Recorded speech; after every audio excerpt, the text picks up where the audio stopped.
Незадоволни од владината одлука да им се прекине продолженото породилно отсуство, мајките на деца до 6 годишна возраст денеска ќе излезат на протест. За 6 дена треба да се вратат на работа, а градинките преполни. Велат дека нема кој да се грижи за нивните деца, оти капацитетите биле исполнети. Очекуваат владата да ја преиспита според нив нелогичната одлука. По нас одлуката е скандалозна, непромислена и се надеваме дека ќе допреме до нив за да ни докажат дека здравието е приоритет. Сепак, здравието на најмалите е приоритет, а сега владата е на потек да ни го докаже тоа дека е така.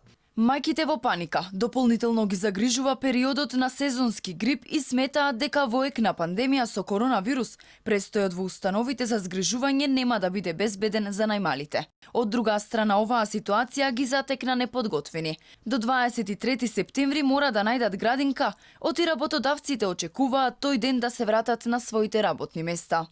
Утре е петок, за 3 дена дечињата треба да тргнат во градинка, а многу од нив и не се запишани. Додека веќе работодавците на мајките им звонат, верувајте, многу од мајките треба да почнат со работа и со трета смена, бидејќи дечињата пред само неколку дена и наполниле годинка и сега законски ги фаќа да одат и трета смена, а тие се бајат кога ќе се вратат, немат каде да ги остава дечињата, бидејќи не им се запишани во градинка. Министерката за труд и социјална политика Јагода Шахпаска смирува. Според неа е логично и очекувано од 23 септември да се прекине породилното отсуство. Оти центрите за ран детски развој имале капацитет и ќе функционирале по строги протоколи. Во однос на одлуката на владата за прекин на продолженото породилно отсуство, министерката оцени дека со отворањето на градинките, оваа мерка ја изгубила смислата.